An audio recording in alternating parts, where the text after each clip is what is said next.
Kita mulai yuk. Monggo, Mbak.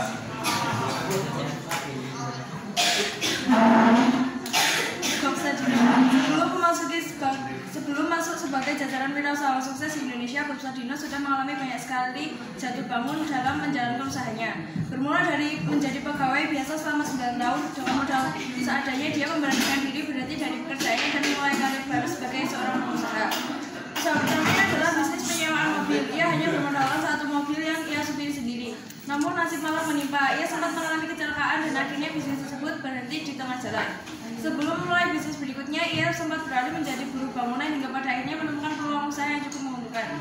Dengan berhutang kepada tetangganya sebagai modal usaha, Bob Sadino memulai bisnis barunya dengan menjual telur ayam negeri dari pintu ke pintu. Karena kegiatannya dan keurutannya, akhirnya kerja kerasnya tersebut membuahkan hasil. Bob Sadino pun sukses mendirikan supermarket yang menjual produk-produk peternakan dan pertanian yang bernama Chemchicks.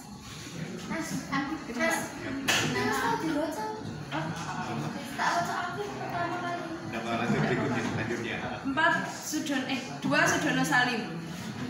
Sudono Salim merupakan pendiri Indofood, BCA, dan Begasari. Salah satu pengusaha sukses Harino di Indonesia ini adalah imigran dari negeri Tiongkok dan berhasil membangun bisnisnya di sini. Bernama asli Liang Xiaoliang, ia pergi ke Surabaya agar terhindar dari konflik negaranya. Saat itu hari-harinya dihabiskan sebagai gelandangan selama beberapa hari di Indonesia. Bisnis pertama Sudono adalah menjadi bandar cengkeh yang saat itu cukup sukses. Akan tetapi bisnis tersebut tidak bertahan lama karena Indonesia dijajah Jepang. Namun tidak menyerah, Sudono kembali mendirikan Sentral Bank Asia atau sekarang dikenal dengan BCA, Bank Sentral Asia.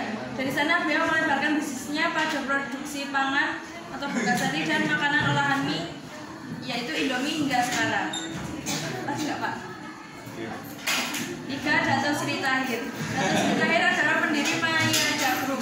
Dia terlahir di keluarga dengan latar belakang ekonomi menengah ke bawah, di mana ayahnya bekerja sebagai tukang becak dan ibunya pemilik toko pakaian. Dari kecil Tahir bercita-cita sebagai dokter, namun terpaksa kandas karena situasi ekonomi keluarganya yang kian menipis saat ayahnya jatuh sakit. Karena itu, akhirnya Tahir pun memutuskan untuk melanjutkan pekerjaan sang ayah menjadi tukang becak untuk membantu ekonomi keluarga dan tidak melanjutkan pendidikannya hingga perkuliahan. Namun dengan kegigihannya, Tahir berhasil mendapatkan beasiswa hingga melanjutkan ke sekolah bisnis di Nanyang Technological University, Singapura. Setelah lulus, Tahir membuka bisnis garmen dan cukup sukses. Pada tahun 1986, Tahir memasuki bisnis keuangan dengan mendirikan Mayada Group dan Bank Mayada menjadi andalannya.